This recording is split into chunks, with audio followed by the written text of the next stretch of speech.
దేవుని పరిశుద్ధ నామమునకు స్తోత్రం కలుగును గాక. అందరం రెండు చేతులెత్తి దేవునికి స్తోత్రం చెల్లిద్దాం. హల్లెలూయా.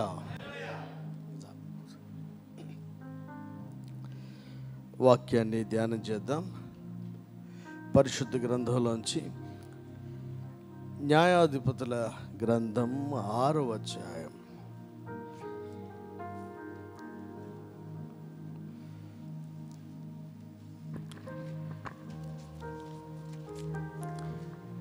మొదటి 2 వచనాలు చదువుకుందాం. ఇజ్రాయేలీలు యెహోవా దృష్టికి దోషులైనందున యెహోవా 7 ఏండ్లు వారిని మిద్యానీయులకు అప్పగించెను.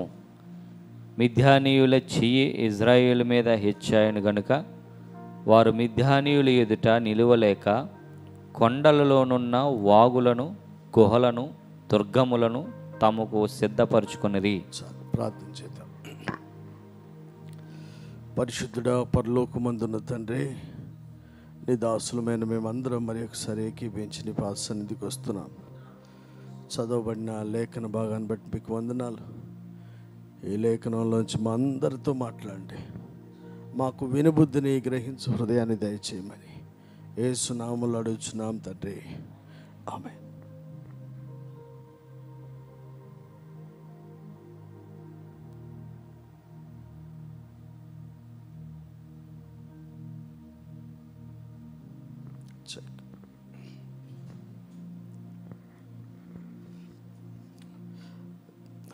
స్థానిక దైవజనులకు, కూడి వచ్చిన సేవకులందరికీ కూడా యేసుక్రీస్తు నామములో నా వందనాలు తెలియజేస్తున్నా. ప్రార్థనలు చేయడానికి వచ్చారు,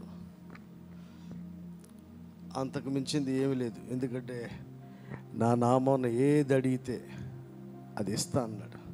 ప్రసంగం చేస్తే ఇస్తా అని చెప్పలే, ప్రార్థన చేస్తే ఇస్తా అన్నాడు. ప్రసంగం చేస్తే భూమి మీద బంధించబడుతుందని చెప్పలే, ప్రార్థన చేస్తేనే భూమి మీద దేన్ని బంధిస్తే అది బంధించబడుతున్నాడు. సో మన ప్రసంగాల కంటే ఎక్కువ ఆధ్యాత్మిక జీవితానికి ప్రయోజనకరమైంది ప్రార్థన. వ్యక్తిగత ప్రార్థన, తర్వాత కుటుంబ ప్రార్థనలు, ఆ తర్వాత సంఘ ప్రార్థనలు, అన్నిటికంటే మించి సేవకులే కలిసి ప్రార్థన చేయటం అనేది మనకి, మన కుటుంబాలకు కూడా ఎంతో ఆశీర్వాదకరమని నేను నమ్ముతూ ఉన్నాను. ఈరోజు మనం ధ్యానం చేస్తున్న అంశం ఏంటంటే, ఇశ్రాయేలు ప్రజలు దేవుని దృష్టికి దోషులైనందున యెహోవా వారిని మిద్యానీయుల చేతికి క్రైస్తవుల కష్టాలు ఎందుకు వస్తాయి? 2 రకాలుగా వస్తాయి. ఒకటి, వాళ్ళు దేవుని దృష్టికి పాపం చేసిన, దోషం చేసిన శత్రువు చేతికి ఆయనే వారిని అప్పగిస్తాడు. రెండవదిగా, నువ్వు ఎంతవరకు నిలబడగలవని కొన్ని శ్రమలను, ప్రతికూల పరిస్థితులను మన లైఫ్లో మనకి అనుమతిస్తాడు. దాంతో ఏమవుతుంది, అసలు ఉంటాడా ఓడతాడా అనేది అప్పుడు తెలిసిపోద్ది. ఒకటి, దోషం చేసిన, పాపం చేసిన దేవుడు శత్రువుకి దేవుడే స్వయంగా అప్పిస్తాడు. దేవుడే నిన్ను ముట్టినవాడు నా కనుపాపను ముట్టినట్టు అని చెప్పిన ఆ దేవుడే మనల్ని తీసుకెళ్ళి శత్రువుకి అప్పగిస్తాడట. దేవుడు ప్రేమగల దేవుడు అని చెప్తున్నారుగా. ఎంత ఘోర పాపినైనా దేవుడు క్షమిస్తాడని చెప్తున్నారుగా. అలాంటి దేవుడే తన దృష్టికి దోషులైనప్పుడు వారిని శత్రువుకి ఆయనే అప్పగిస్తాడు. శత్రువుకి అప్పగించిన తర్వాత ఎన్ని సంవత్సరాలు ఉంది అక్కడ? 7 ఏండ్లు.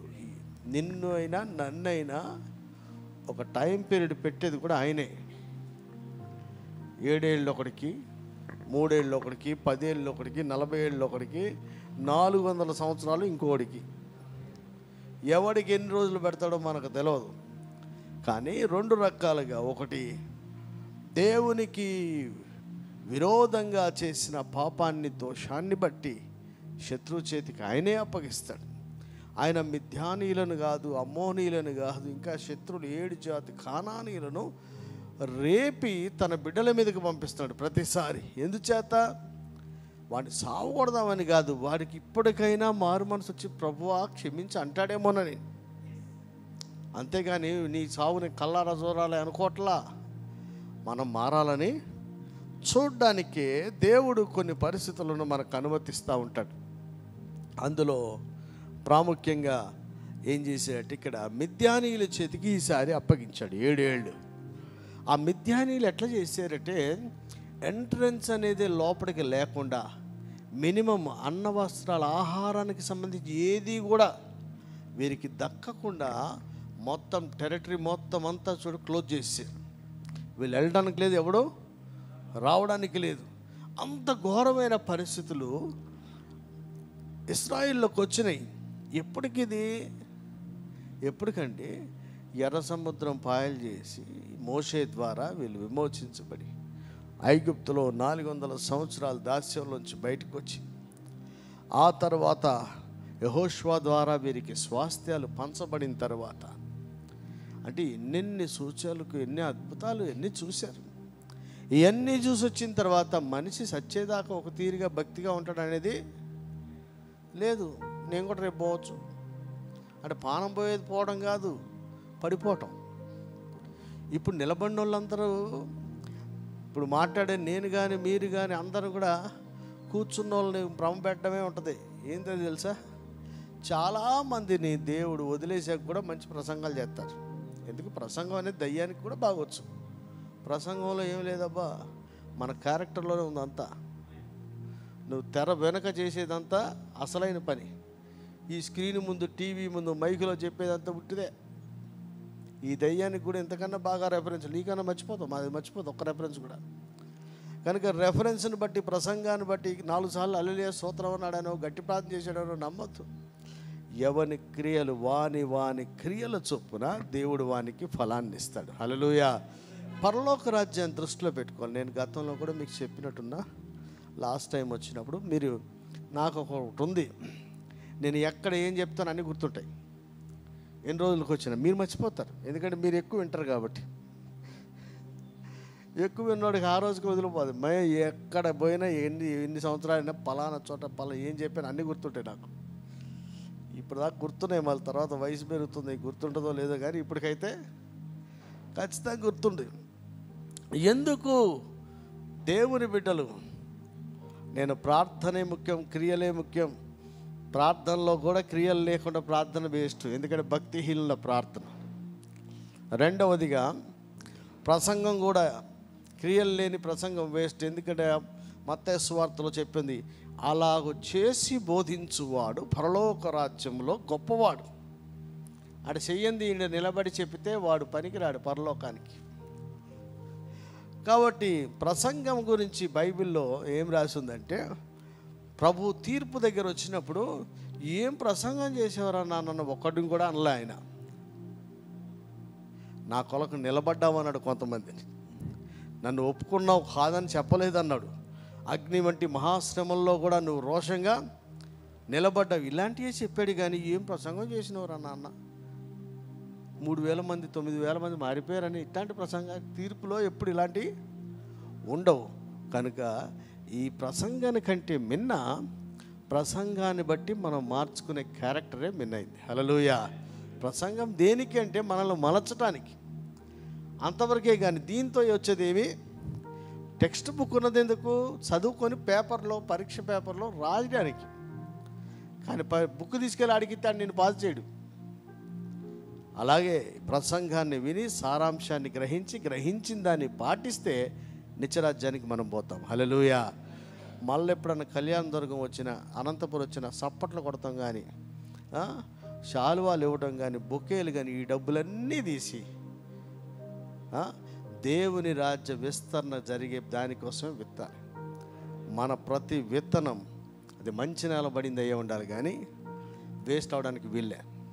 సమయం లేదు మనకి, ఇంకా ఆలోచిస్తానికి. మనం ఎప్పుడు పోతామో తెలియదు, రాకడ ఎప్పుడు వస్తుందో తెలియదు. ప్రతి రూపాయి ప్రతి క్షణం కూడా రెండింటిని కూడా దేవుని మహిమ కొరకే మనం వాడాలి. హల్లెలూయా. సప్పట్లు కొట్టినోడు రేపు పడిపోతాడు. బోలెడు మంది ఉన్నారు, మీకు తెలుసా? మీరు గూగుల్లో కొట్టి చూడండి. పడిపోయిన వాళ్ళలో ఒకప్పుడు బహుగా వాడబడిన వాళ్ళు ఎక్కువ మంది ఉన్నారు. మామూలుడు ఎప్పుడు మామూలుగానే ఉన్నాడు, తాడి చెట్టు ఎక్కించిన వాళ్ళు అందరు ఇద్దరు కింద పడ్డారు. కనుక ఆ ప్రయత్నం అసలు చేయకండి. ఎందుకంటే దానివల్ల లేదు, మహిమపరచబడితే దేవుడే. మా తమ్ముడు ఒకటి చెప్పేవాడు ఎప్పుడే తెలుసా,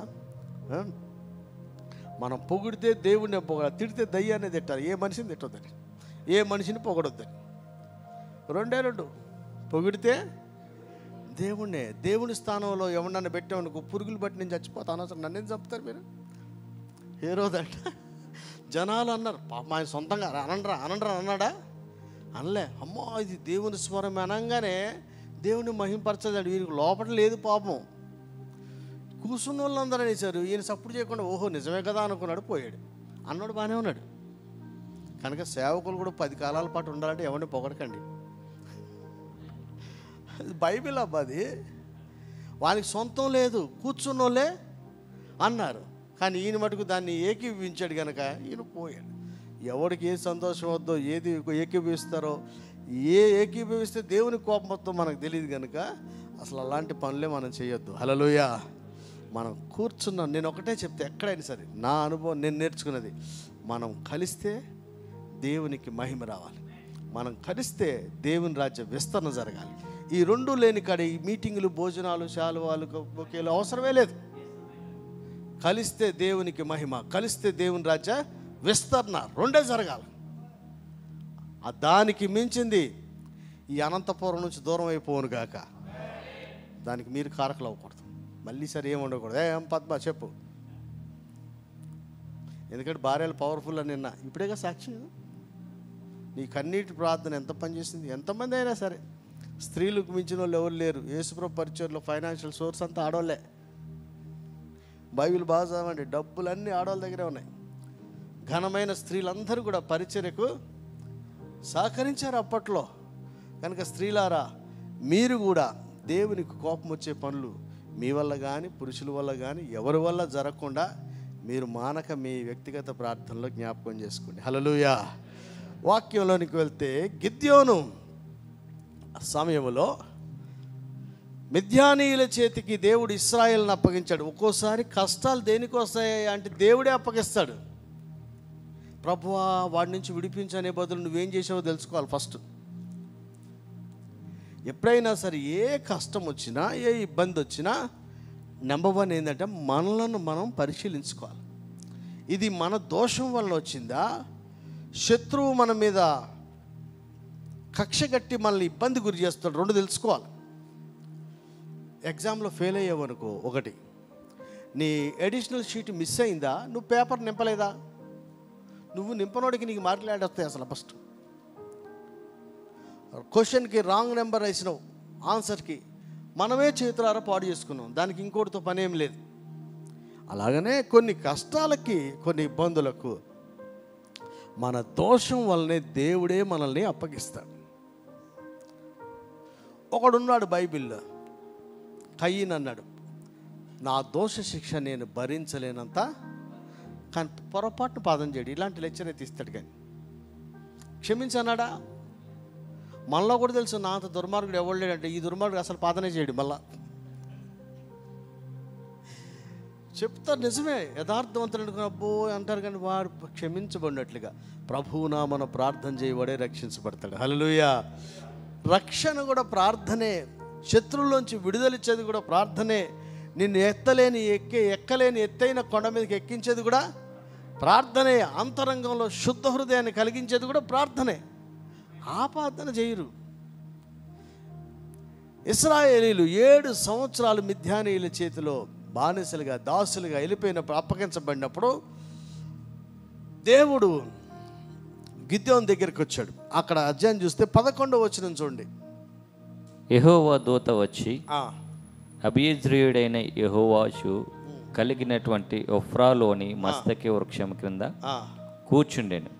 యోవాషు కుమారుడైన గిద్యోను మిద్యానీయులకు మరుగైండున్నట్లు గానుగ చాటున గోధుమలు దొంగలగొట్టుచుండగా, మిద్యానీయులకు మరుగైండున్నట్లు గానుగ చాటున గోధుమలను దొల్లగొట్టుచుండగా, మిద్యానీయుల కంట కనబడితే చంపేస్తారన్న భయంతోనే ఈ గిద్యోను కూడా, అంటే భయపడి ఎక్కడున్నాడు, గానుగ చాటున భయపడినోడి దగ్గరికి కూడా దేవుడు వచ్చాడు.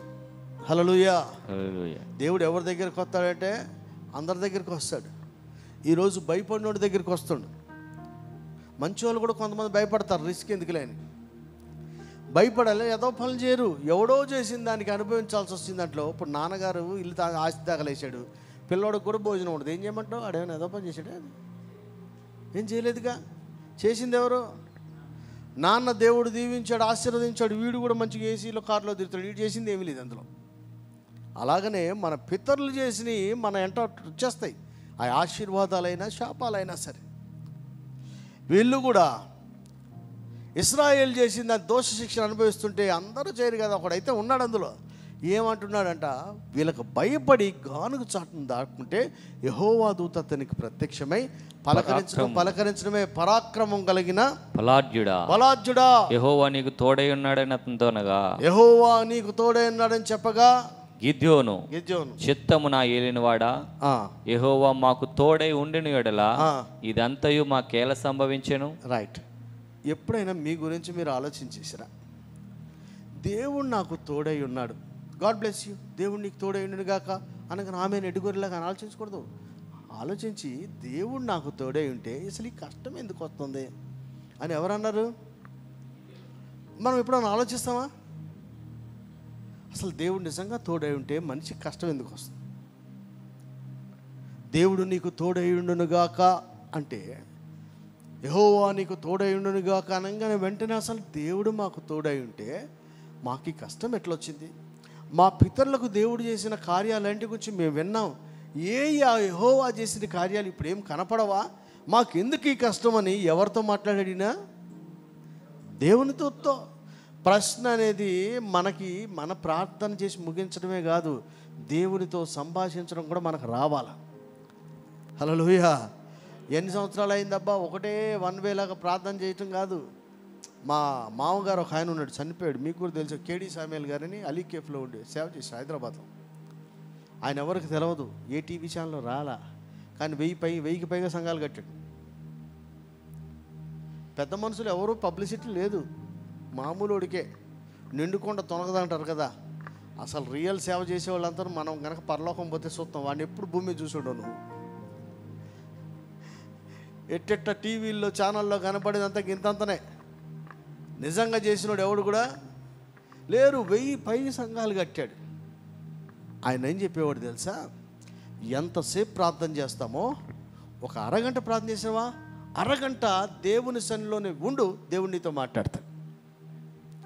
దేవుడు మాట్లాడకుండా నీ నీ బాధలని చెప్పుకుంటూ లేచి దొబ్బేస్తా. ఏటా అసలు ఆయన మాట్లాడొద్దా? నువ్వు చెప్తుంటే చెంపకేసి మధ్యలో మాట్లాడతాడా ఏంది? చెప్పనే నా కుమారుడు ఏదో చెప్తుండే బాధలు అన్నాడు, విన్నా ఆయన మాట్లాడదాం. కుమారుడు అనేలోపు లేచి బయటికి పోతానే ఉన్నాడు. చాలామందికి ఎందుకు జవాబులు రావట్లేదంటే సన్నిధిలో నిలిచి ఉండే అలవాటు చాలామందికి లేదట. ఆ పెద్ద ఆయన అనుభవంలో చెప్పింది సాక్ష్యం. ఎంతసేపు ప్రార్థన చేస్తావు చెయ్యి, కొంతసేపు అయినా వెయిట్ చేయి, దేవుడు నీతో ఖచ్చితంగా మాట్లాడతాడు. హల్లెలూయా. ఎక్కడ అదే సన్నిధిలో నిలిచి ఉంటే ఖచ్చితంగా దేవుడు మనతో మాట్లాడతారు. సార్ ఎక్కడో కాడ కూర్చుంటారు లేండి, మీరు కూర్చోండి సార్, 12:30 అయిపోయింది.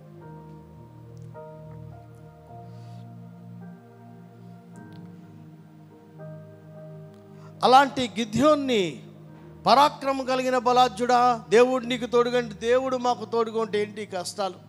మా పితరులకు చేశాడని మేము విన్నాం కానీ మా కాడ ఏమీ జరగట్లేదు అంటే, జరుగుతాయిరా బాబు, నేను నీకు తోడై ఉంటాను. నువ్వు మిద్యానీయులు ఒక వ్యక్తిని హతం చేసినట్టుగా మిద్యానీయుల సైన్యాన్ని హతం చేస్తావు, ఇది ఎలా సాధ్యం అంటే నేను నీకు తోడై ఉంటా అని చెప్పాడు. హల్లెలూయా. భయపడి గానుగు చాటున కూర్చున్న వాడిని మిద్యానీయులందరినీ ఒక్క వ్యక్తిని చంపినట్టు మొత్తం అందరితో చంపేసి మిద్యానీయుల విజయం సాధిస్తావు, ఇది ఎలా సాధ్యం? నేను నీకు తోడై ఉంటా. హల్లెలూయా. మిద్యానీయులు ఎట్లున్నారు తెలుసా? మిడతల్లాగా ఉన్నారట. సరౌండింగ్ ఎట్లుంది? మిడతల్లాగా ఉన్నారు. చదువునైనా చదువు, 5వ వచనం చదువు, 6:5. న్యాయాధిపతులు 6వ అధ్యాయం 5వ వచనం చదువుమా. ఇజ్రాయేలు విత్తనములు విత్తిన తరువాత మిద్యానీయుల అమాయకుల తూర్పు నుండి వారును తమ పశువుల గుడారం తీసుకుని మిడతల దండంత విస్తారంగా వారి మీదకి వచ్చి, ఆ మిడతల దండంత విస్తారంగా వాళ్ళు వచ్చేస్తే ఈయనేమంటాడు? 16వ వచనం చదువు. నేను నీకు తోడయ్యుందును గనుక ఒకే మనుష్యుడు హతము చేసినట్లు మిద్యానీయులను నీవు హతము చేయదు అని సెలవిచ్చాను. ఒక్క మనుషుడు హతం చేసినట్లు ఈ మిడతల దండు లాంటి ఇంత మందిని ఎవరు హతం చేస్తారట? మిద్యానీయుల కంట కనపడకుండా భయపడి గానుగు చాట దాక్కున్న వాడిని దేవుడు చెప్తాడు, నువ్వు బలవంతుడివి, నీ ఒక్కడవే ఇంతమందిని హతం చేస్తావని చెప్తున్నాడు. హల్లెలూయా. ఎప్పుడైనా శత్రువు మీద యుద్ధం చూడండి, అటు దావీదైనా ఇటు గిద్యోని అయినా సరే, వీళ్ళ టైంలో సోకాల్డ్ లీడర్స్ చాలామంది ఉన్నారు. సౌలు ఉన్నాడు, ఏమైనా చేశాడా? మరి రెవరెండ్ డాక్టర్ బిషప్ ఆయనే ఫస్ట్. పెద్ద పెద్ద ఆఫీసులో కూర్చొని సింహాసనం మీద కూర్చొని కిరీటం పెట్టుకున్న ఆయనే. యుద్ధ తంత్రాలు విద్యలు తెలుసు అన్నవాడు ఆయనే. యుద్ధ వస్త్రాలు ధరించుకున్నవాడు ఆయనే. ఖడ్గం ధరించుకున్నవాడు ఆయనే. కానీ యుద్ధం అయితే చేయలేడు. మన దేశంలో కూడా ఎంతోమంది నశించిపోతూ ఉన్నా దేశంలో గొప్ప రక్షణ ఎందుకు కలగట్లేదంటే సోకాల్డ్ లీడర్స్ అల్లా కూడా వాళ్ళు చేయగలిగింది ఏది చేయకపోవడం వల్లనే ఇంత నష్టం జరుగుతుంది. వాళ్ళే కనుక మొదట నిలబడి ప్రాముఖ్యంగా ఫస్ట్ లైన్లో కనుక నిలబడగలిగితే గొప్ప గొప్ప విజయాలు దేవుని బిడ్డలు సాధించగలుగుతారు. హల్లెలూయా. వాడు నిలబడాల్సిన వాడు ఎక్కడో ఉన్నారు. మనలాంటి పిల్ల బచ్చాలు అందరూ వచ్చి ముందుకు వస్తున్నారు, కానీ పెద్దోడు అసలు రాట్లా. పెద్దోళ్ళు కనుక ముందు వస్తే దేవుని ప్రజలు ఎదిరించేంత ఎవరికి ఉండదు. హల్లెలూయా. అయినప్పటికీ వాడిని ఏర్పాటు చేసిన వారు స్పందించకపోతే ఎక్కడో గానుగు చాటున్న ఒకడు పిలిచాడట. మనలాంటి ఏడున్నావు మనకు తెలియదు, జనాలకు తెలియదు, ఎవడికి తెలియదు. నువ్వు రాపా. నేనే భయపడి దాక్కుంటుని. దేవుడు ఏమంటున్నాడు తెలుసా? పరాక్రమం కలిగిన అయ్యా, మనం భయపడి మూల కూర్చున్నవాడు అయ్యి ఉండొచ్చు. నీకు ఇశ్రాయేల్లో ఎన్నిక లేకపోవచ్చు, కానీ నీ ఫ్యూచర్ని ఆయన చూస్తాడు. హల్లెలూయా. రేపటి దినమున నువ్వు చేయబోయే మహాయుద్ధంలో జయం ఎట్లా వస్తుందో ఆయనకు ముందే తెలుసు కనుక ముందే టైటిల్ ఇస్తుండు, పరాక్రమం కలిగిన. రాయలసీమలో పరాక్రమం కలిగిన బలాజ్యులు ఏడుంటారంటే మోకాళ్ళు వేసి ప్రార్థన చేసే వాళ్ళలోనే ఉంటాడు. హల్లెలూయా. సోకాళ్ళు పెద్దోళ్ళు బిషపులు తప్పు కాదు, దేవుడు వాడికే ఇచ్చాడు ఆ స్థాయిని. సౌలు గారికి ఎవరు ఇచ్చారు? వాళ్ళకు కూడా ఆయనే ఇచ్చారు. జిల్లా ప్రెసిడెంట్, మండల ప్రెసిడెంట్, రాష్ట్ర ప్రెసిడెంట్లు, రెవరెండ్ డాక్టర్ బిషపులు, ఆర్చి బిషపులు అన్నీ ఆయన ఇచ్చినాయే. ఇచ్చింది దేనికి? ఏమన్నా పని చేస్తాడని. సౌలుకు రాజ్యం ఇచ్చింది దేనికి? ఏమన్నా పని చేస్తాడని. రాజ్యం ఇచ్చేది ఆయన, నియమించేది ఆయన. ఆయన సెలవు లేకుండా ఏ అధికారి కూడా ఎవరికి ఏ పోస్టు రాదు. రోమపత్రికలో ఆయన నియమించింది ఏ అధికారము ఎవరికి రాడు. మనకు స్థాయి వచ్చిందంటే, ఒక ఫెలోషిప్ ప్రెసిడెంట్, సెక్రటరీ, జిల్లా స్థాయి, రాష్ట్ర స్థాయి నాయకత్వం వచ్చిందంటే ఏం చేసామన్నది దేవుడు చూస్తుంటాడు, ఖచ్చితంగా చూస్తాడు.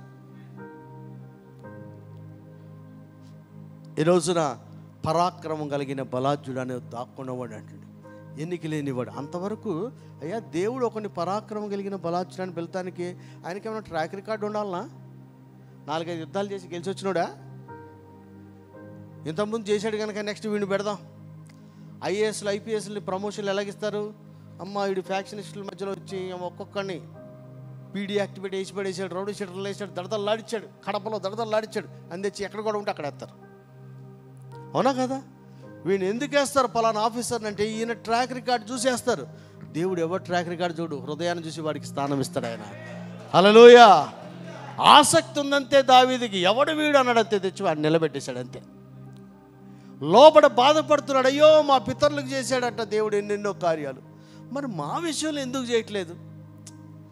ఏమైపోయాడా దేవుడు? దేవుని కార్యాలు ఏమైపోతున్నాయని లోపల అనుకుంటా ఉంటే దేవుని దూత ఆయన దగ్గరికి వచ్చింది. హల్లెలూయా.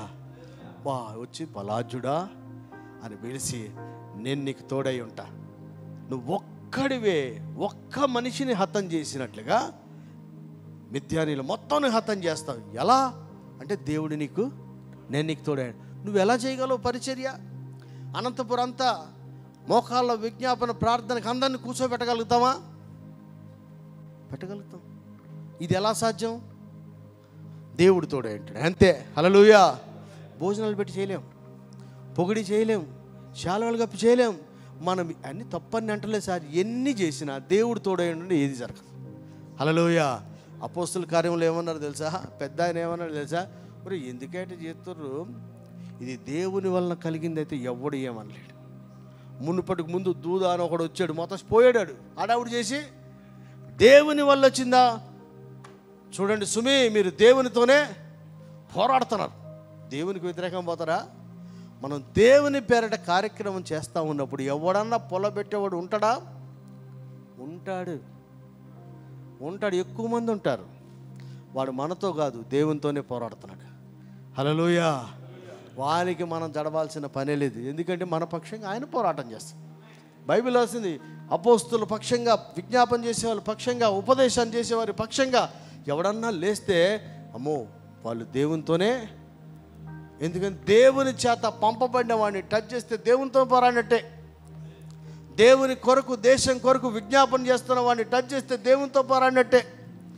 కనుక దేవుడు మనకి సహాయం కనుక దేవుని సహాయంతో మనం శత్రువుల మీద జయాన్ని సాధించగలుగుతాం. హల్లెలూయా. హల్లెలూయా. సరే, ఇప్పుడు దేవుడు నిన్ను ఎన్నుకున్నాడు. ఎవరిని? శామ్యూయల్ని. పరాక్రమం కలిగిన బలాఢ్యుడు అనగానే వీళ్ళ ఆవిడ ఎక్కడ వచ్చిందా?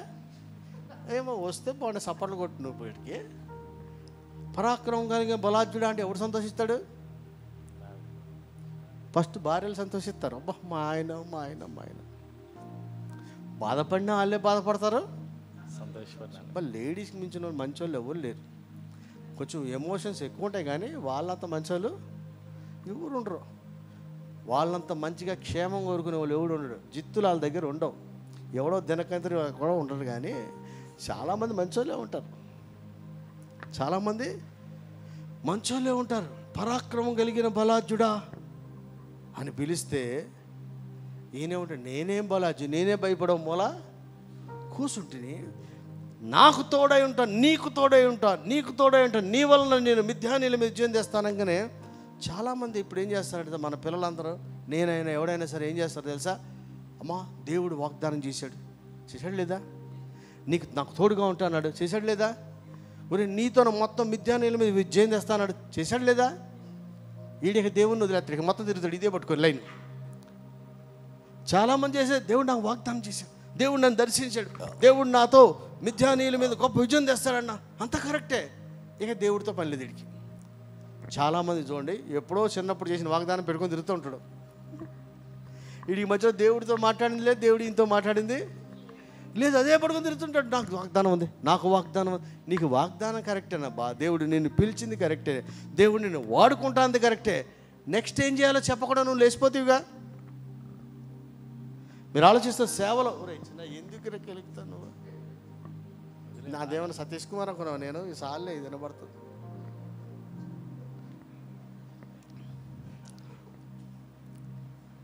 సార్ వినపడతలేదా? ఆ కుర్చీలు ముందుకే ఇచ్చి, సార్ నేను ఇంతే మాట్లాడగలను సార్, మరి ఏం చేద్దాం, మనకేం పెద్దగా అలవాట్లేదు, నన్ను రమ్మంటారటు. సరే నన్ను ముందు అట్లా జరిగిందంటరా. అయ్యా బసవరాజు గారు, మీరు ఇంకో 2 స్పీకర్లు పెట్టిన వెనక ఇట్లా పెట్టాలా? మాకు పర్లేదు సార్. సార్ మళ్ళీ పెంచుతుండే సార్, బాబు సార్ ఏమన్నా మాకు నేనే గట్టి గంటలే, నేను పెట్టుకుంటాను సార్, నేను పెడతా సార్, మీరు వెళ్ళిపోండి సార్.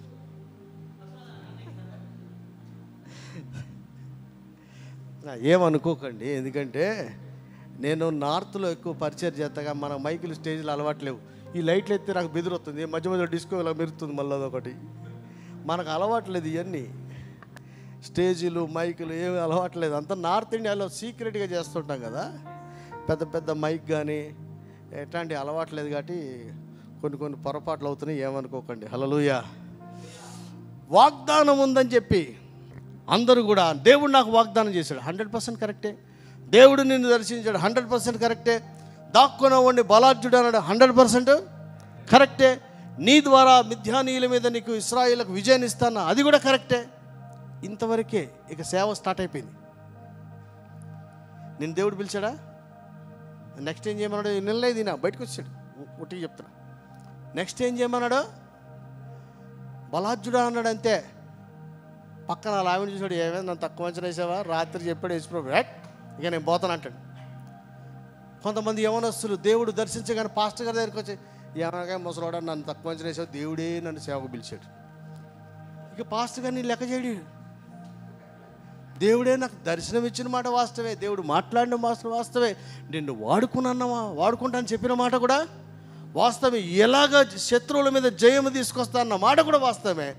నెక్స్ట్ ఏం చేయాలో నీకు తెలియదు. యుద్ధం పోయి చచ్చిపోతావు అనవసరంగా పోయినావంటే.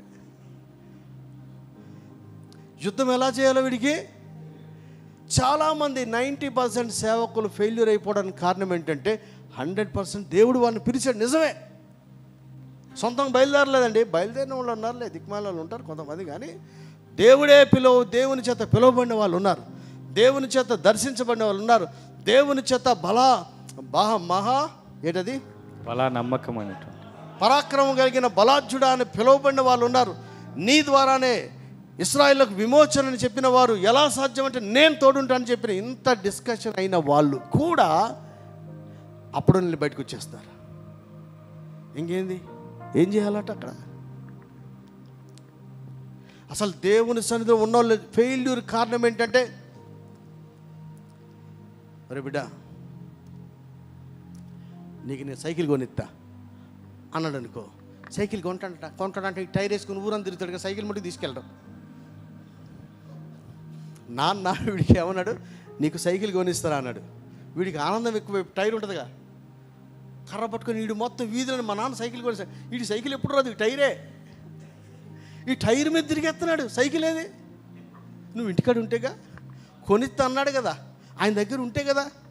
ఎప్పుడు కొనిస్తా అని చెప్తా లేదు, ఏం చేస్తాడు చెప్పాడు. వీడికి ఆనందం పట్టక టైర్ వేసుకొని మొత్తం జనాలు చూసి వీడు అడప్పించాడు, సైకిల్ అంటాడు, టైర్ వేసి తిరుగుతాడు.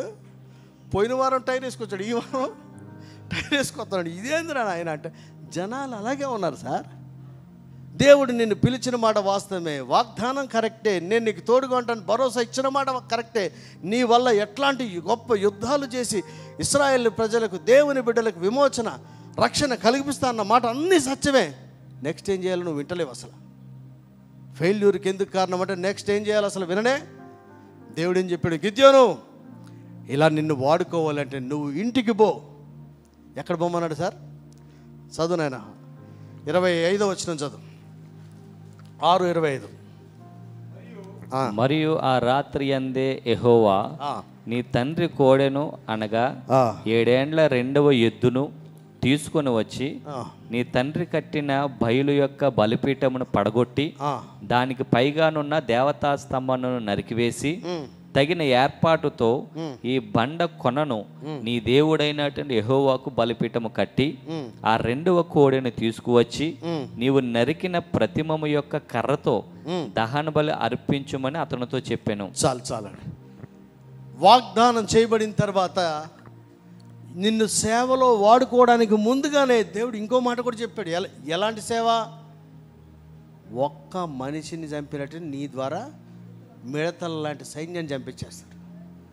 దాక్కున్న వాడిని పరాక్రమం కలిగిన బలాజ్జుడాన్ని పిలిచి నేను నీకు తోడుకుంటా, నువ్వో ఇంత మాట్లాడిన దేవుడు వీడు హడావుడిగా మిద్యానీళ్ళ దగ్గరికి వెళ్తే వాళ్ళు చంపేసి నీ పాటికి. మన వాళ్ళందరూ ఎందుకు పోతారు, ఫెయిల్ అవుతుందంటే హడావుడికి ఇక్కడి ఎవరి చేతిలోంచి విడిపిస్తా అని చెప్పాడు. మిద్యానీళ్ళు ఎక్కడున్నారు ఈయనకి బాగా తెలుసుగా, వెళ్ళిపోయాడా? అక్కడికి వెళ్ళలే. మన ఫెయిల్యూర్ ఏంటంటే ఇమీడియట్గా అక్కడికి వెళ్ళిపోతాం. ఈయన దేవుడు ఇంకాసేపు ఉంటే మాట్లాడతాడబ్బా. ఇంకాసేపు ఉంటే నెక్స్ట్ స్టెప్ ఏందో మనకి ఇంకొంచేపు ఉన్నందుకే ఏం చెప్పాడు తెలుసా, నువ్వు మీ తండ్రి ఇంటికి పో. ఎక్కడ పోవాలి సార్ చెప్పండి, ఎక్కడ పోవాలి? తండ్రి ఇంటికి పోయి మీ నాన్న కట్టిన బలిపీఠం, మీ నాన్న నిలబెట్టిన దేవతా స్తంభం రెండింటిని పడగొట్టమన్నాడు. ఓరి నీ ఎంత సేవను చేస్తాడు కానీ ఇంటికాడ పిల్లిడు. నువ్వు బయటకు వచ్చి ప్రియులారా అని గట్టి కడతావు, ఏ హల్లెలూయా ఇంటికి పోయి చెప్పు. ఇంటికాడ ఏం చెప్పలేరు చాలామంది. అంతే, ఇంటికాడ ఏమి దేవుడు చెప్పింది ఏం తెలుసా, ముందు ఇంటికి పో, మీ నాన్న కట్టిన బలిపీఠం ఉంది, మీ నాన్న నిలబెట్టిన దేవతా స్తంభం ఉంది, వాటిని పడగొట్టి. ఆ దూడ ఎవరిది? నాన్నదే. బలి అర్పించేది కూడా ఎవరిది? మొత్తం నాన్న సొమ్మే. ఈయన అసలు ఏమి, ఆయన కట్టిన బలిపీఠం, ఆయన నిలబెట్టిన దేవస్థానం, బలి ఇచ్చే కోడలు మొత్తం అన్ని నాన్నయ్యే. మొత్తం కట్టేసి పడగొట్టి నాకు బలి అర్పించమన్నాడు.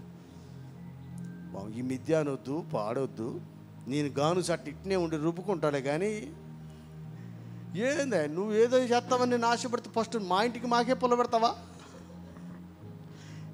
వీళ్ళు ఎక్కడైనా సేవ చేస్తారు, ఇంటికాడ మటుకు సేవ చేయలేరు. చాలామంది ఎక్కడైనా సేవ చేస్తారు కానీ ఇంటి దగ్గర చేయలేరు.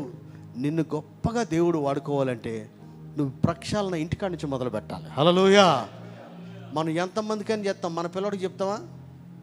మా ఊర్లో ఆర్చ్ బిషప్ వాళ్ళ పిల్లోడికి మడికి చెప్పలేడు, ఎవడికైనా చెప్తాడు. కర్ర బిసుకొని ఎవడ మేడకైనా వేస్తాడు కానీ కొడుకు మేడకైతే వేయలేడు. గంట ఎవడికైనా ఊపుతాడు కానీ వాళ్ళ భార్యకు ఊపలేడు ఆ గంట. మా ఊర్లో బిషప్ ఇంటికాడ చేయటం కష్టం, ఇంటికాడ చేయటం, బయట చెప్పడం సులువే. మీకు తెలుసా యెహోషువ ఏమన్నాడు తెలుసా? నేనును నా ఇంటి వారిని యెహోవాను సేవించు. అల్టిమేట్గా రెస్పాన్సిబిలిటీ అనేది ఫస్ట్ ఇల్లు, తర్వాత సంఘం. సభల్లో ఎక్కడ ఎంత మాట్లాడినా వాళ్ళు నీకు అప్పగించబడిన ఆత్మల గారాలు. మనకు అప్పగించబడిన ఆత్మలు మన సంఘంలో ఉన్నాయి. మనకి ఇచ్చిన కుటుంబం మనతోనే ఉంది. ఫస్ట్ నీవు, నీ కుటుంబం, తర్వాత నీ సంఘం, తర్వాత రోడ్డు మీద ఏడన ఉపదేశం చేయాలి, తర్వాత ముచ్చట. హల్లెలూయా. ఎక్కడి నుంచి స్టార్ట్ అవ్వాలంటే ఇంటికి పోయి మీ నాన్న కట్టిన బలిపీఠం, మీ నాన్న నిలబెట్టిన దేవస్థాన స్తంభాన్ని పడగొట్టి దేవునికి బలిపీఠం కట్టు. ఎంత కష్టమండి. సేవలో నీ ద్వారా గొప్ప కార్యాలు జరగాల వద్దా? మన ద్వారా ఇశ్రాయేలుకు విమోచన రావాలా వద్దా? దేవుడు నీకు తోడై ఉండి ఒక్కరిని చంపినట్టుగా మొత్తం సైన్యాన్ని చంపేంత గొప్ప విజయం తేవాలా వద్దా? మరి ఇంటికి పోదాంపా. ఈ రాయలసీమలో గొప్ప ఉద్యమం రావాలి, దేవుడు గొప్ప కార్యాలు చేయాలి, మనల్ని వాడుకోవాలి, దేశంలో మహారక్షణ మన ద్వారా జరగాలి అంటే ముందు ఇంటికి బొమ్మ పద్మ కన్నీటి ప్రార్థన ఇంటికాడి నుంచే. మీ ఆయన అయిపోయాడు, మీ పిల్లలిద్దరు ఉన్నారు, ఇప్పుడు ఆయనకేం డోకాలేదు, ఇంకిద్దరు ఉన్నారు అంటే నీ ప్రార్థనకు పులి స్టాప్ లేదని చేస్తూనే ఉండాలి నువ్వు. అందులో వీడి చిన్నోని చూస్తున్న మా అమ్మ, వీడి చూస్తూ నాకు భయం వేస్తుంది.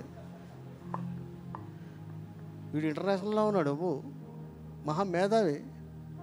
నువ్వు ఎంత ప్రార్థన చేసినా అడిగి సరిపోతుంది, చేస్తూనే ఉండాలా. ఎందుకంటే ఎక్కువగా దేవుడు జ్ఞానం కలిగిన వాడిని దయ్యం అంత పట్టుకుంటుంది. ఎందుకంటే వాడు ఒక్క నిలబడితే చాలు 100 మందికి సమానం అని ఎవరికి తెలుసు?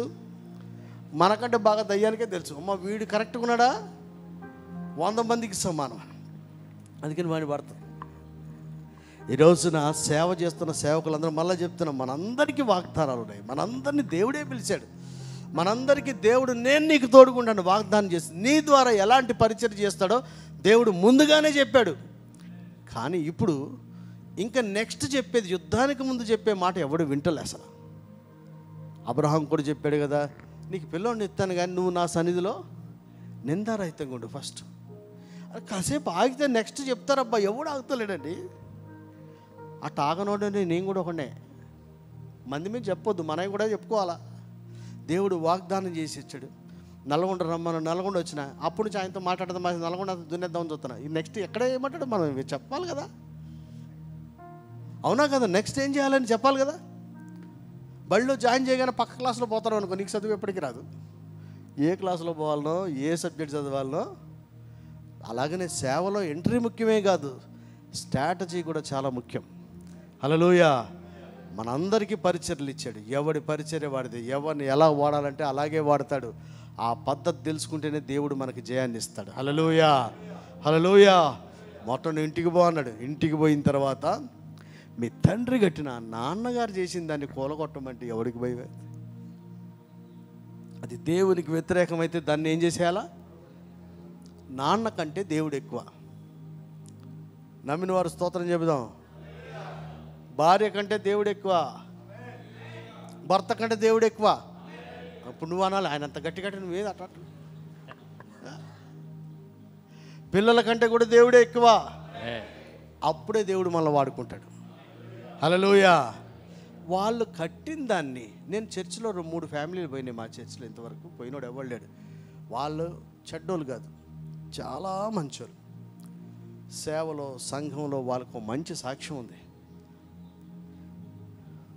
పిల్లలు ఎదిగినప్పుడు పిల్లల వల్ల చర్చి మానేశారు. నేను చిన్నప్పటి నుంచి గమనిస్తున్నా కదా, అన్నదమ్ముల మధ్యలో గొడవలు కూడా పిల్లల వల్లే అవుతాయి. తోటికోళ్ళ మధ్యలో గొడవలు కూడా పిల్లల వల్లే అవుతాయి. సంఘాల్లోంచి సంఘాలు, కొంతమంది కుటుంబాలు వెళ్ళిపోవడం కూడా పిల్లల వల్లే అవుతుంది. చాలామంది ఇంటిని దేవుని కంటే ఎక్కువగా ప్రేమించలేక దేవుణ్ణి, దేవుని సన్నిధిని కూడా వదిలేసి వెళ్ళిపోయేవాళ్ళు, దైవజనుని కూడా వదిలేసే వాళ్ళు ఉన్నారు. గిద్యోను అయితే అలా కాదు. దేవుడు చెప్పాడని ఈయన ఏం చేశాడట, తన తండ్రి కట్టిన బలిపీఠం కడగొడతాకి వెళ్ళాడు. దేవుడు చెప్పాడు, కాదనలేకపోతున్నాడు. నాన్నంటే మళ్ళా భయం అయిపోయి ఏం చేశాడు తెలుసా, రాత్రిపూట ఆ పని చేసి ముగించేసాడట. హల్లెలూయా. అరే రాత్రి పగల మొత్తానికి చెయ్యాలి మనం. నీకు భయపడితే రాత్రి చెయ్యి, కానీ పడుకోవద్దు. పగలు చేద్దామంటే భయపడి వేసింది, రాత్రి చేద్దామంటే నిద్ర వస్తుంది. ఎట్లా భయపడితే భయపడేవు, ఏదో ఒక టైంలో అయితే చేసి ముగించాలి. హల్లెలూయా. నువ్వు కక్ష చేతనో మిషి చేతనో ఎందుకన్నారు, ఏదో రకంగా ప్రకటించబడాలి. దేవునికి విరోధమైంది ఏదో రకంగా మన ఇంట్లోంచి లేకుండా పంపించాలి దాన్ని బయటికి. హల్లెలూయా. దేవునికి ఆయాసకరమైంది మన హృదయంలో కానీ, మన ఇంట్లో కానీ, మన సంఘాల్లో కానీ ఉండటానికి వీల్లేదు. నువ్వు భయపడితే రాత్రిపూట చెయ్యి. అనౌన్స్మెంట్ చేయడానికి సంఘంలో భయపడ్డావనుకో, వాట్సాప్ పెట్టేసి పడుకో. రాత్రిపూడైనా దాన్ని చేయాల్సిందే, ఎందుకంటే దేవుడు చెప్పాడు గనక. అటు రాత్రి ఎందుకు చేసేవారు అని మనం కొట్టలేదు, ఏదో రకంగా చేశాడు. మన పరిస్థితి కూడా దేవుడు అర్థం చేసుకుంటాడు. నువ్వు భయపడితే భయపడవు, భయపడితే రాత్రన చేయి, కానీ చేయకుండా ఉండటానికి వీల్లేదు. అలా రాత్రిపూట అయినా సరే చేశాడు. ఏమని, తండ్రి నిలిపినటువంటి దేవతా స్తంభాన్ని, బలిపీఠాన్ని అన్నీ తీసేసాడు. పగలు దానిని చేయలేక రాత్రి వేళ చేశాను. చాలండి, పగలు దానిని చెయ్యలేక. చూడండి, దేవుడు చెప్పిన కొన్ని చేయటానికి పరిస్థితులు, వాతావరణం అనుకూలించదు మనకి, కానీ చేయాలైతే ఈరోజు చెప్తారు మళ్ళీ వారం చేయబ్బా, పగలు చేయలేకపోతే రాత్రిపూట చేయి, ఇంకో రకంగా చేయి, ఏదో రకంగా చేసి అప్పుడు అది చేసేదాకా యుద్ధం ఎలా చేయాలో దేవుడు చెప్పలేదు. హల్లెలూయా. నీకు వాగ్దానాలు ఉండొచ్చు, మళ్ళీ చెప్తున్నా, మనకు వాగ్దానాలు ఉండొచ్చు, దేవుడు మనల్ని పిలిచి ఉండొచ్చు, దేవుడే పరాక్రమం కలిగిన బలాఢ్యుడాన్ని పిలిచి ఉండొచ్చు. నేను నీకు తోడై ఉంటాను, నీ ద్వారా మిద్యానీయుల్లో నుంచి నీ ఇశ్రాయేలుకు విమోచన కలిగిస్తా, రక్షణ కలిగిస్తా. ఎన్ని వాగ్దానాలు చేసినా, అయ్యా ఎన్ని వాగ్దానాలు చేసినా నెక్స్ట్ చేయాల్సింది ఆయనే చెప్తాడు. డైరెక్ట్గా ఫీల్డ్లో వెళ్తే మనం చచ్చిపోతాం. ఏం చేయాలంటే మన ఇంటికి పోయి, మన ఇంట్లో దేవునికి ఆయాసం కలిగించే, దేవునికి కోపం పుట్టించి, దేవుని చిత్తానికి విరోధంగా ఉన్న వాటిని అన్నిటినీ కూడా నేలమట్టం చేసి మళ్ళా దేవుని సంధికి రావాలి. హల్లెలూయా. అలా చేసి వచ్చాక దేవుడు మళ్ళా మాట్లాడటం మొదలు, గిద్యోను నీతో ఉన్న జనాలు ఎక్కువ మంది అయిపోయారా.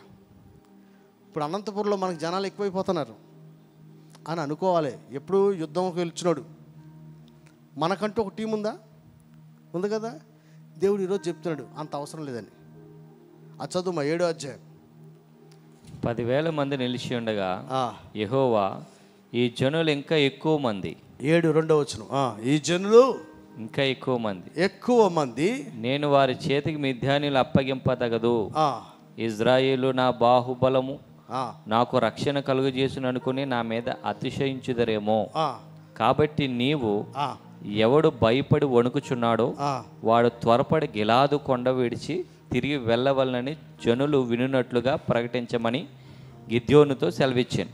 గిద్యోను ఒక 32,000 మందిని తీసుకున్నాడు. సెలెక్టెడ్ టీమ్ సెలెక్ట్ చేసింది ఎవరు చెప్పండి. టీం సెలెక్ట్ చేశారు గిద్యోను. యేసు చెప్పలా, దేవుడు చెప్పలా, అరే 32 మందిని వేసుకోమని చెప్పలా. ఆయనే కొంతమందిని చూసుకుని వీళ్ళైతే బాగుంటుంది, దేవుడు నాకు వాగ్దానం చేశాడు, తండ్రి ఇంట్లో ఉన్నటువంటి వాటిని పడగొట్టమన్నాడు, పడగొట్టేశాను. ఇక కొంతమంది చేసుకున్నారా, దేవుడు మనకు తోడుగా ఉంటాడు, విజయాన్ని ఇస్తాడని కొంతమందిని రెడీ చేశాడు. దేవుడు వచ్చి ఎంతమంది ఎందుకయ్యా, భయపడినోళ్ళ పంపించమన్నాడు.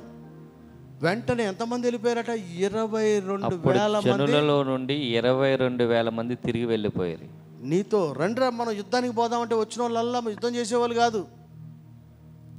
రండి ప్రార్థన చేద్దాం రండి అంటే వచ్చిన వాళ్ళల్లా ప్రార్థన చేసేవాళ్ళు కాదు. ఇందులో వెళ్ళిపోండ్రా, ఎవడైతే భోజనం లేదు ఏమి లేదు ఇవాళ రండి వెళ్ళిపోండి అంటే సగం 22,000 మంది భయపడిన వాళ్ళు వెళ్ళిపోమంటే ఎంతమంది వెళ్ళిపోయారట? 22,000 మంది. 22,000 మంది చదివి ఒక వచనం చదివి ఎందుకు వెళ్ళిపోయారు, భయపడిన వాళ్ళు ఎందుకు పంపించమన్నాడు అంటే ద్వితీయోపదేశకాండం 20:8. కారణం అక్కడ అర్థమవుద్ది మనకి. ఎందుకు భయపడుతుంటే ధైర్యంగా ఉండని చెప్పొచ్చు కదా, ఎందుకు వాళ్ళని పంపేశారు? 22. ద్వితీయోపదేశకాండము 20:8.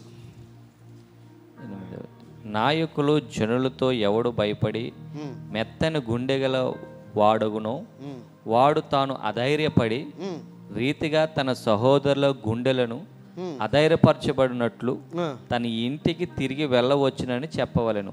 భయపడినోడు పక్కన ఉంటే గట్టుకున్నోడు కూడా భయం వేస్తుంది కదా. వీడు యుద్ధానికి పోదామంటే అన్న ఒకసారి ఆలోచించు అన్నాడు అనుకో, వీడికి లేని ఆలోచన మళ్ళా ఊరే. అందుకని దేవుడు అన్నాడు యుద్ధంలో ఇలాంటి భయపడేవాడు మనకి వీడు పంపించేయి. వీడు ఫస్ట్ నుంచి యుద్ధం చేసేవాడే కాదు. మళ్ళీ ఏమంటాడు తెలుసా, మీటింగ్ సక్సెస్ అవగానే ఆ మీటింగ్లో నేను కూడా ఉన్నా, నేను కూడా 10 రూపాయలు వేసి అంటాడు. వీడు ముందుండి యుద్ధం చేసేవాడు, ఏ పని చేసేవాడు కాదు, ప్రార్థన మోకరించి ప్రార్థన చేసేవాడు కాదు, ఖర్చులో డబ్బులు ఇచ్చేవాడు కాదు. ఈ దేవుడు గొప్ప కార్యం చేశాడు ఈ మీటింగ్లో సభలు అనగా నేను కూడా ఉన్నప్పుడు ఏమంటాడు, నేను కూడా కాకపోతే ఫోటో ఉంది చూడు అంటాడు. అంటే వీళ్ళు నిజానికి ఏమీ చేయరు కానీ గుంపులోనే ఉంటారు. ఇలాంటి వారిని ఫిల్టర్ చేశానంట. ఇలాంటి వారిని పంపించేయి. నీ ద్వారా, నీ ఒక్కడి ద్వారా మిడతల దండి లాంటి సైన్యాన్ని చంపేస్తానని చెప్పినాడు. ఈ చెత్త మనుషులందరినీ మనకు అనుకుంటే వీడు మనోడే, మా బామ్మర్ది మా ఫ్రెండ్ చిన్నప్పటి నుంచి దోస్తా వీడు ఆడుంటే మనం చచ్చిపోతాం ఫస్ట్ అని పంపించేయాలి. ఫస్ట్ నీకెంత బంధాలు. దేవుడి మాట ఎట్లా వినాలంటే మా అన్న, మా తమ్ముడు, మా బిడ్డ, నీ తర్వాత యెహోషువని పెట్టంటే దేవునికి మోషేకి పిల్లలు గుర్తురాలా? రారా చెప్పు, ఎవడికి రారు? వస్తారు రారా? ఎవరికైనా వస్తాడు. చెప్పింది చేసేంత దమ్ము కూడా ఉండాలి మనకి. దేవుడు వాడుకోవాలంటే చెప్పింది చేసేంత ఉండాలా. ఈయన ఏమన్నాడు, వాళ్ళని పంపించేయి అనగానే వెళ్ళిపోయారు, పంపించేసి పడేశారు. నీ టీం అబ్బా 10 మంది, మా కోర్ కమిటీ, మా కమిటీ, చర్చ్ కమిటీ సగం మందిని అంటాడు. అమ్మో ఈడేమన్నాడు, ఏమవుతాడో, ఈడేమైపోతాడో, ఏమనుకుంటాడో. నిన్నటిదాకా ఎల్డరు ఇప్పుడు పీకేస్తే పెద్ద రాడ్ అయిపోతాడు మనకి. ఎల్డర్ కాదు, ఇప్పుడు మనలే కొడతాడు. అయ్యో బాబోయ్ అని భయపడతాం. దేవుడు ఏం చేశాడు, చెప్పింది చెప్పినట్టుగా పంపించి అంటే 22,000 మంది వెనక్కి వెళ్ళిపోయారు. హల్లెలూయా. వెనక్కి వెళ్ళిపోయేవాడిని పిలవాల్సిన అవసరం లేదు. ఎవడైనా సేవకులారా మీ అందరికీ మనవి, చర్చి మానేసిన చర్చికి రమ్మని అడగండి. వాడు వచ్చి కూడా నీ మెడ మీదే కూర్చుంటాడు. మళ్ళా వాడు రాకపోవడం క్షేమం. బైబిల్ పద్ధతి పాపిని వెతకడానికి యేసుప్రభు వచ్చాడు కానీ కుమారుని వెతకడానికి ఎప్పుడు వెళ్ళా. తప్పిపోతే కుమారుడు మళ్ళా రావాలని చూడాలి.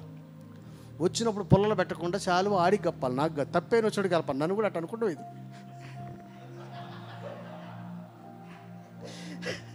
అవునా కదా? సన్మానం ఎవడికి? తప్పిపోయి వచ్చినోడికి. నన్ను తిరిగి వచ్చిన అనుకుంటా. కానీ పాపి కోసం వెతికి రక్షించిన వాడు కుమారుడు తన సొంత కుమారుడిని కూడా వెతకడానికి ఒక అడుగు కూడా బయటికి వెళ్ళా. సేవకుల లక్షణాలు అట్లా ఉండాలా. తప్పిపోయినాడు ఉంటే ఆడే రావాలి. బెదరం మీరు లేకపోతే చర్చి పోసిపోయింది, మైకు పలకత లేదు, నీ పాటలు ఏందే, ఉద్యోగం రావట్లేదు, ఏందిగా వాడి నరకాన్ని తీసుకుపోతాం. వాడికే బుద్ధి రావాలి. వచ్చే వరకు ఆడు బయటే ఉండాలి. బుద్ధి వస్తేనే ఇక్కడ కుదురుకుంటాడు. బుద్ధి రాకపోతే మళ్ళీ నీ మెడమే కూర్చుంటాడు వచ్చి.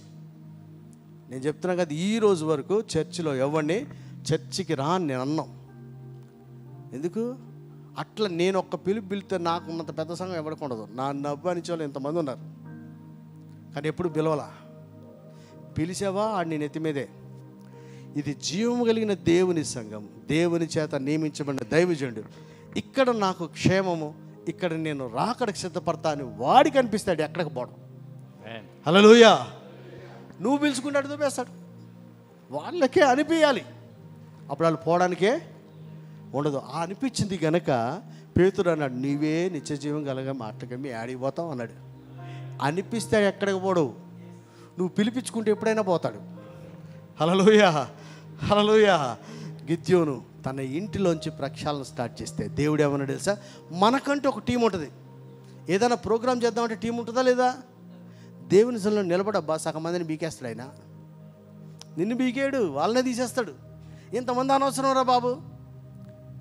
ఎందుకంటే వాళ్ళు లాస్ట్లో ఏమన్నారు, మా బాహుబలం చేత మేము యుద్ధం చేసామని వాడు అంటాడంట. పారిపోయేవాడే, భయపడేవాడే. కింద చదువుచిన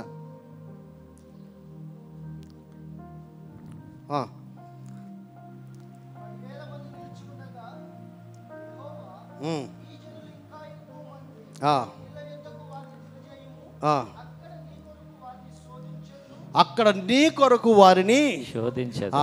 22,000 మంది వెళ్ళిపోయాక ఇంకా 10,000 మంది ఉన్నారు. అక్కడ కూడా ఫిల్టర్ చేశాడు దేవుడు. చేస్తే 9,700 మంది వెళ్ళిపోయారు, 300 మిగిలారు. ఇప్పుడు మీకు ఒక విషయం, మీకైనా నాకైనా, మనల్ని దేవుడు పిలిచిన మాట వాస్తవం, మనల్ని దేవుడు వాడుకుంటున్నది వాస్తవం, వాగ్దానం చేసింది వాస్తవమే.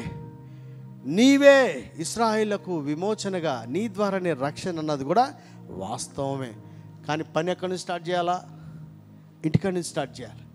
డైరెక్ట్గా మినిస్ట్రీ కాదు, ఫస్ట్ ఇంటికాడికి వెళ్ళి దేవునికి వ్యతిరేకంగా ఉన్నదంతా ఇంట్లో క్లియర్ చేసి వచ్చి అప్పుడు సేవలోకి రావాలి. హల్లెలూయా. అప్పుడు సేవలోకి వచ్చిన తర్వాత నీకంటూ ఏర్పాటు చేసుకున్న టీంని దేవుడు ఫిల్టర్ చేసి పడేశాడు. 32,000 మంది నుంచి 22,000 మంది వెళ్ళిపోయారు. ఆల్మోస్ట్ 70% వెళ్ళిపోయారు. ఇంకా 10,000 మంది ఉన్నారు. దేవుడు నీకోసం వాళ్ళని పరీక్షించి వాళ్ళని పంపేస్తా అంటే చెప్తే 9,700 మంది ఫిల్టర్ అయిపోయారు. ఇక ఉన్నది ఎవరు? 300 మంది ద్వారా గిద్యోనికి గొప్ప విజయం దేవుడు ఇస్తాడు. హల్లెలూయా. మనకు ఫిల్టర్ అయితే కానీ రాయలసీమ దేవుని కొరకు రాదు. ఈడు మనోడే, ఈడు మనోడే, ఆడు మనోడే, అందరు మనోడే, మనమే పోతాం లాస్ట్కి. మనకి జయం రాదు, మన పానం కూడా పోతే. పిరుకోడు కదా, కత్తి ఆడికి దూకి మనకు తోస్తాడు. వీడు భయపడి ఎటు చూస్తాడో తెలవదు. పిరుకోలతో పెట్టుకోకండి. ధైర్యవంతులు నిలబడే స్థలంలో మనం ఉన్నాం. దేవుని చిత్తంలో ఉన్నోడే మనతో ఉండాలి. హల్లెలూయా. మంచితనం పనికిరేదబ్బా, యుద్ధం చేయటం వచ్చినోడే ఉండాలి.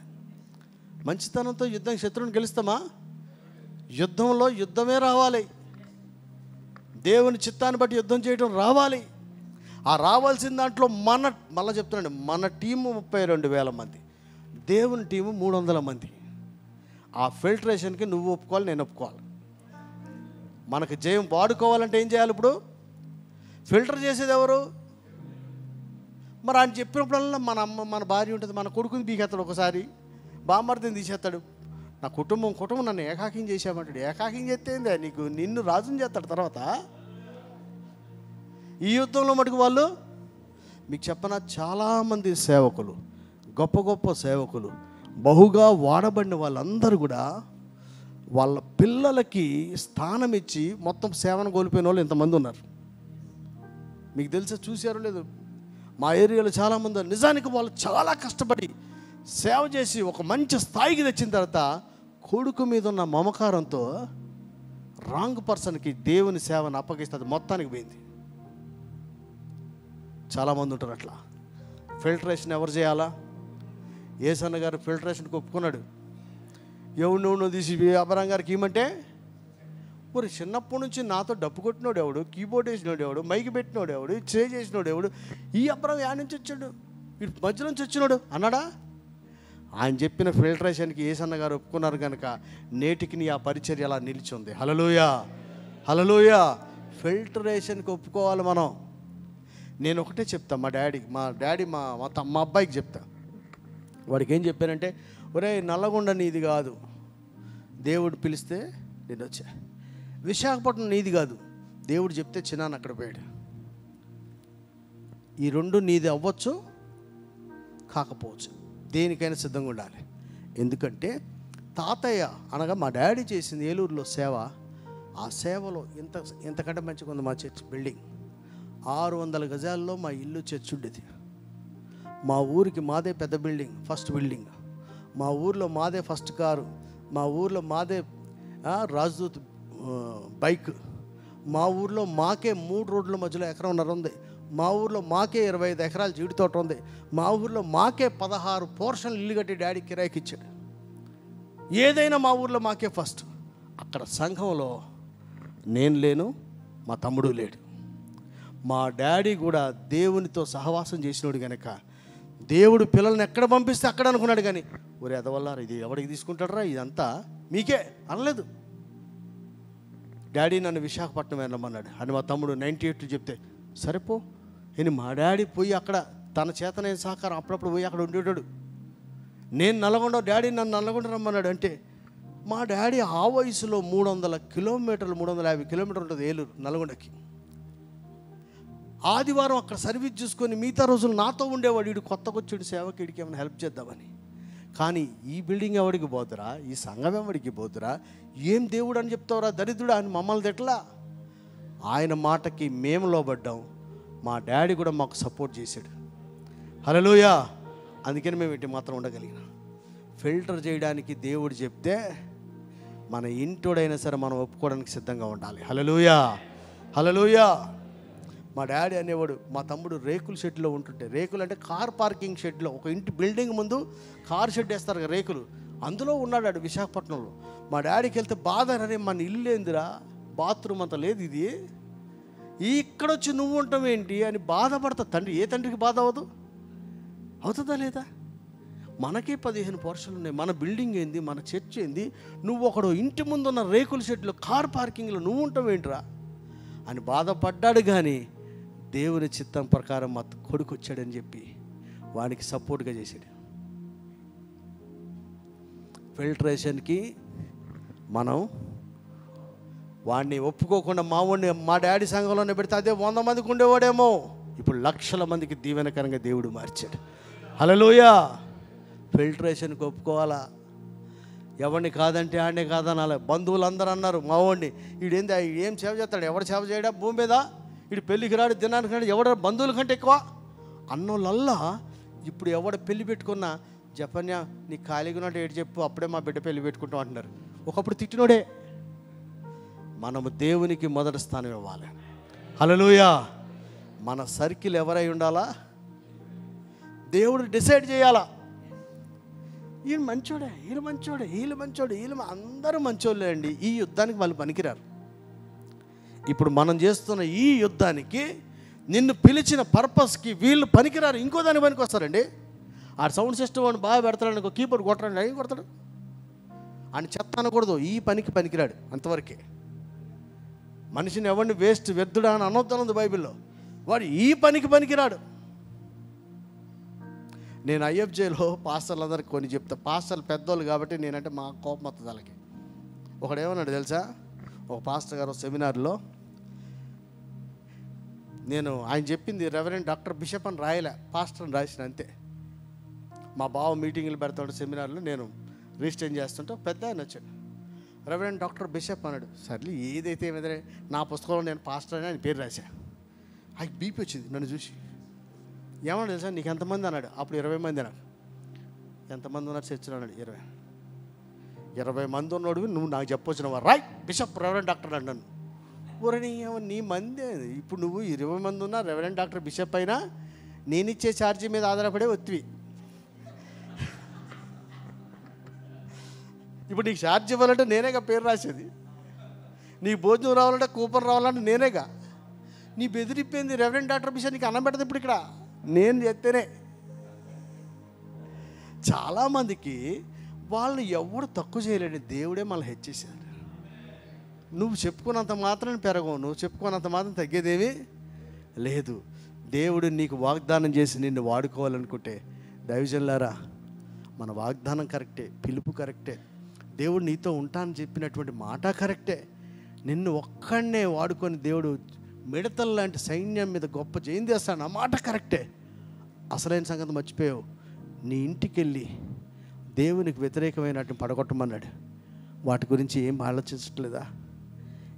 ఈ ఉదయకాలం మనం కనుక మళ్ళా వెనక్కి వెళ్ళి మన ఇంట్లో, మన సంఘంలో, మన కుటుంబంలో ఆయనకి బాధ కలిగించేయి, దేవునికి కోపాన్ని గుట్టించేయి, ఆ బలిపీఠాలు కానీ దేవతా స్తంభాలు మరి ఏదైనా సరే దేవునికి వ్యతిరేకంగా ఉన్నది నువ్వు పడగొడితే నీ ద్వారా గొప్ప విజయాన్ని దేవుడు తీసుకొస్తాడు. హల్లెలూయా. సేవకులారా, మళ్ళీ యూటర్న్ చేయండి, ఒక్కసారి వెనక్కి పోయి ఇంటికి. నీకు గొప్ప విజయం వస్తుంది. యూటర్న్ చేసుకొని పో, ఇంటికి వెళ్ళు. ఇంట్లో ఏముంది, సంఘంలో ఏ పద్ధతి ఉంది, సంఘ క్రమాలు ఎలా ఉన్నాయి, పెద్దలు పెట్టిందా?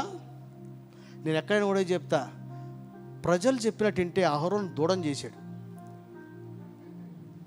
కూర్చున్న వాళ్ళు చెప్పిన మాట వింటే నిలబడినోడు దూడం చేయాల్సి వస్తుంది. దానివల్ల జనులు వ్యభిచరించారు. దేవుని కోపం కొండ మీద ఉన్నోడు దేవుడు చెప్పిన మాట చెప్పాడు. ఆ చెప్పిన మాటలన్నీ విన్న వాళ్ళు కానాన్లో ప్రవేశిస్తారు. తేడా అదే. ఆయన మాట వింటే కానాను, వీళ్ళ మాట వింటే దూడ. ఎవరు మాట వింటున్నారు దైవజనులారా? నిన్ను దేవుడు పిలిచాడా, కమిటీ పిలిచిందా? మరి దేవుడు మాట వినబ్బా, కమిటీ ఎందుకు? నిజం సార్, దేవుడు పిలిస్తే దేవుని మాట విను. కమిటీ ఏర్పాటు చేస్తే కమిటీ మాట విను. నువ్వు సేవకుడివే కాదు. మా చర్చికి ఒక ఆయన వచ్చాడు, ఎంబీ చర్చ్ ఆయన, దేవరకొండ నుంచి ట్రాన్స్ఫర్ అయ్యి నల్గొండ వస్తే, సార్కి మేము ఏం పోస్ట్ ఇస్తలేము. నేను ఎవడైనా ఇక్కడ నిలబడాలంటే బైబిల్ చదివావా అని అడుగుతా ఫస్ట్. ఆయన ఏమన్నాడు, మా చర్చిలో పాస్టర్లు నేనే అపాయింట్ చేస్తా అన్నాడు. అయితే మరి నువ్వు బైబిల్ చదివినావంటే అది చెప్తాడు. మా చర్చిలో పాస్టర్లని బైబిల్ చదివినమాట నేనే అపాయింట్ చేస్తా, నేనే శాలరీ ఇస్తాను. ఏమన్నా నీ శాలరీ పాడగా నువ్వు బైబిల్ చదివినవా? చదవలే. అయితే వెనక్కి కూర్చోపోనా. నీ చిన్న పెద్ద ఆడ ముసలి తేడా లేకుండా ఎవరు బైబిల్ చదువుతారో వాళ్ళకి 15 నిమిషాలు ప్రతి వారం చెప్పే అవకాశం ఇస్తాం మందిరంలో. ఆడ మగ తేడా లేదు, ఎవరు బైబిల్ చదివితే వాళ్ళే. ఈసారికి ఇవ్వలేదు, వాళ్ళ ఆవిడ చదివి వస్తే వాళ్ళ ఆవిడకి ఇచ్చిన, ఇక బీపీ తట్టుకోలేకపోయా. ఇక నేను కూర్చుండగా నా భార్య వచ్చి వాక్యం చెప్పుదా, తట్టుకోలేక చర్చ మానేశారు. వాళ్ళ ఆవిడ 2 సార్లు, అయ్యా నాకు నేను తట్టుకోలేకపోతా, ఈయన నేను నువ్వు కూడా మీ ఇద్దరు కలిసి ఇంకో దగ్గర బాగుండమ్మా, మీ ఇంట్లో గొడవ ఎందుకు దీని గురించి. ఒక్కొక్కడికి 1,50,000 జీతం. నీ 1,50,000 ఎవరికి కావాలి? నీకు బైబిల్, నీ పులిపిడి మటుకు ఇవ్వను నీకు, నువ్వు బైబిల్ చదివితేనే ఇస్తాం. నేనేమంటున్నానంటే మనకు కలిసి వస్తానో మొహమాటానికి పడద్దు. ఆయన ఫిల్టర్ చేసిన క్రమంలోనే ఆ ఫిల్టరేషన్కి మనం కూడా ఒప్పుకుంటే నీ ద్వారా దేవుడు గొప్ప విజయాన్ని తీసుకొస్తాడు. హల్లెలూయా. ఆ 300 మంది ద్వారా దేవుడు గొప్ప విజయం తెచ్చు. ఒక్కటి చెప్పి ముగిస్తా, జర టైం అవుతుంది, పర్లేదు. మన వాళ్ళు కొంతమంది ఇప్పుడే వచ్చారు, ఏం కాదు. ఏమైంది చెప్పాలా? ఒక్కటి చెప్పి ముగిస్తా. ఈ 300 మందితో, అయ్యా వింటురా, 300 మందితో బ్యాటిల్ ఫీల్డ్కి పోయిండు. పోతే ఇద్దరు మాట్లాడుకుంటున్నారట. చెలికాడు ఒకటి కల వచ్చింది. ఏం తెలుసా? రొట్టె ముక్క అంట డొల్లుకుంటా ఒక రొట్టె డొల్లుకుంటూ వెళ్ళి గుడారం మీద పడితే గుడారం కూలిపోయిందట. గుడారం అంటే ఎంత స్ట్రాంగ్ ఉంటుంది అమ్మ, వింటురా? గుడారం ఎంత స్ట్రాంగ్ ఉంటుంది. అది ఎట్లా పడింది? ఒక రొట్టె, ఎవల రొట్టె డొల్లుకుంటా పోతే అది పడిపోయిందట. దేవుడు నాకు ఈ కళ ఇచ్చాడంట, కానీ పక్కనోడు అన్నాడు అది గిద్యోను ఖడ్గమే అని చెప్పాడట. హల్లెలూయా. ఈ మాట విని పక్కన విని గిద్యోను ధైర్యం తెచ్చుకున్నాడట. మనం ఏమంటాం తెలుసా? ఈడు చిన్నోడికి వచ్చింది, కళ వచ్చింది, ఆడే జాయ్, నీ పేరు జాయ్ రండి, అనంతపురం జాయ్. వీడికి కళ వచ్చింది. కళ వచ్చగానే ఏమంటాడు? గిద్యోను లాంటి వాళ్ళు ఏమంటారు తెలుసా? నిన్ననే మాట్లాడారు దేవుడు నాతో, ఏమనుంటే నాకు చెప్తాడు, నువ్వేంది మధ్యలో పిల్ల బచ్చగాడివి.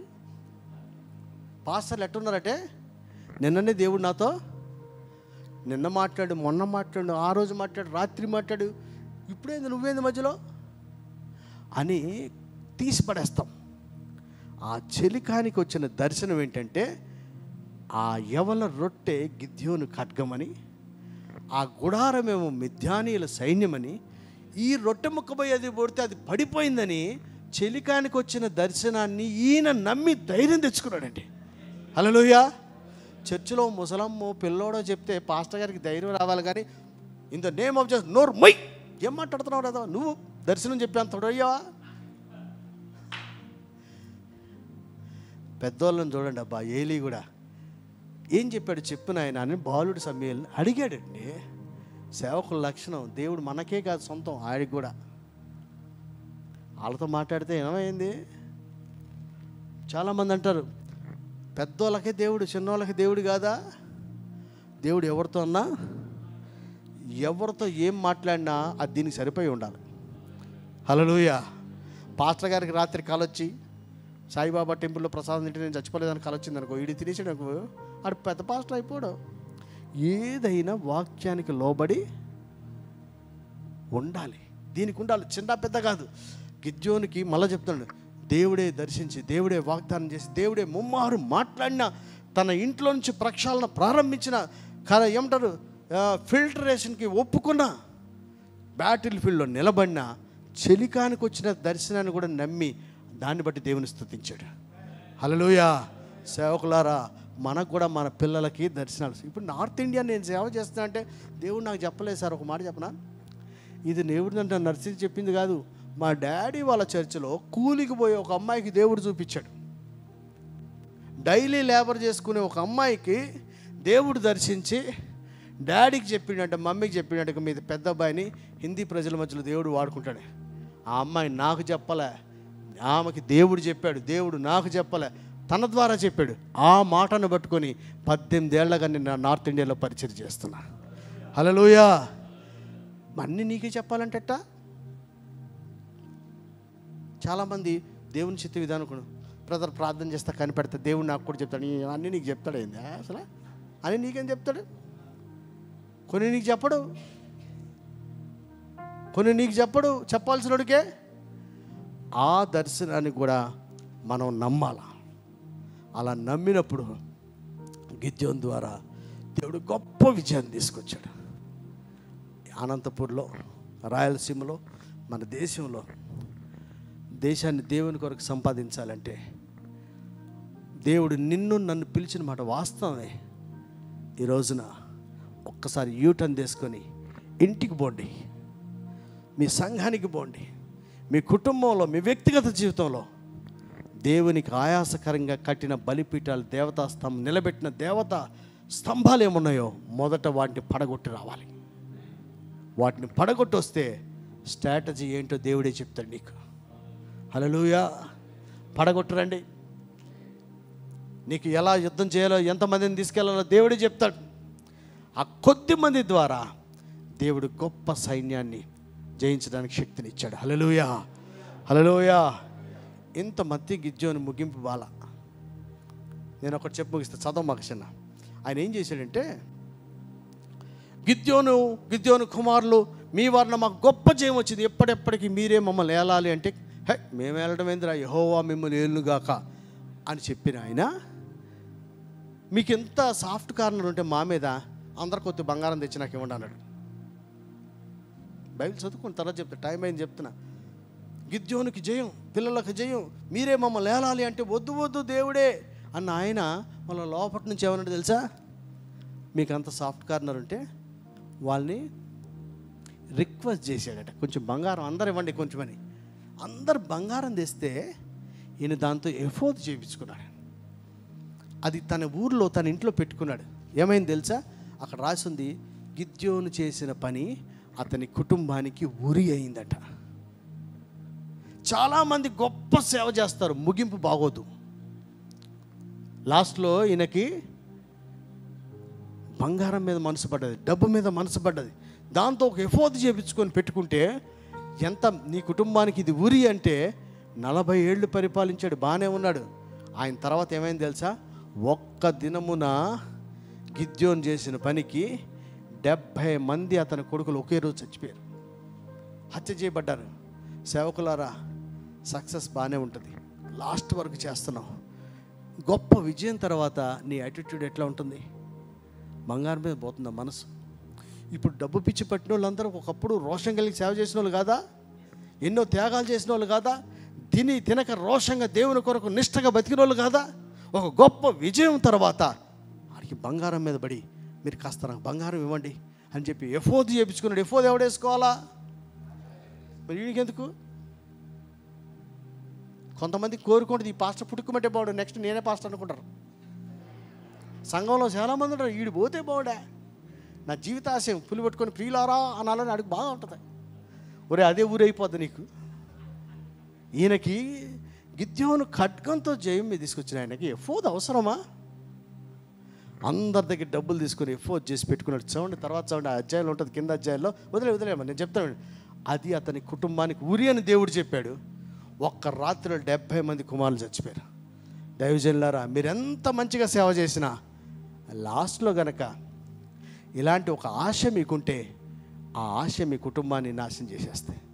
అక్కడ కూడా కంట్రోల్గా ఉండి దేవుని కొరకు నిలబడదాం.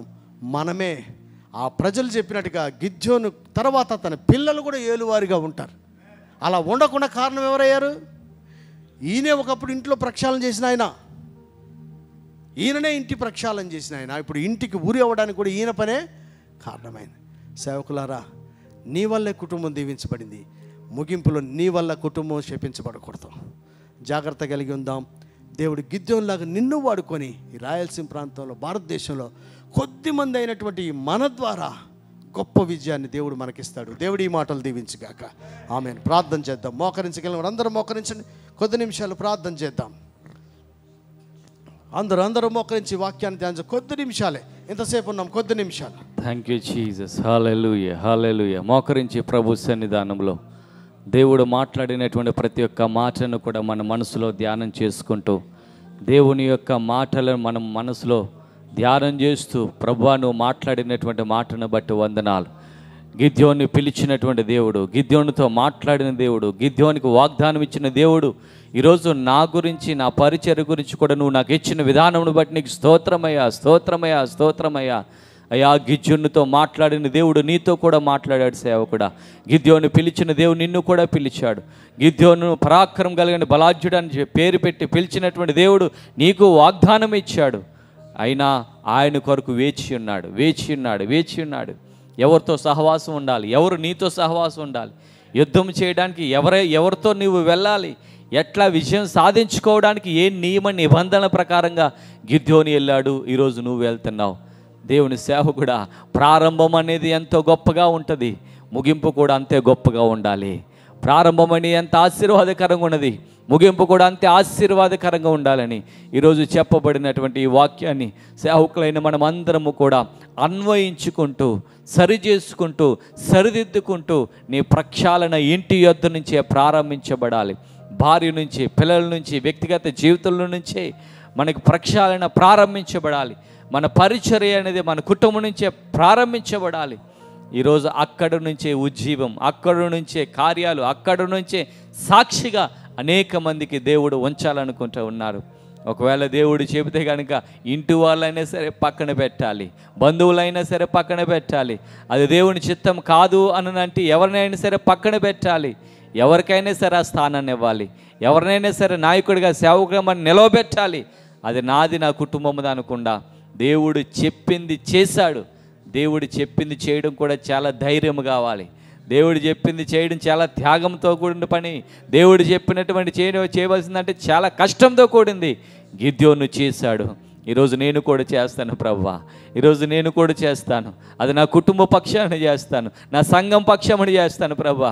అయ్యా, నేను చేస్తున్నట్టు ఈ యుద్ధం ప్రభువా, ఆత్మల రక్షణార్థమై నేను చేయవలసింది అంతా కూడా నేను చేస్తానని మనమందరము కూడా కలిసి స్వరములెత్తి ఒక నిమిషము ప్రార్థన చేసుకుని తీర్మానం తేల్దాం.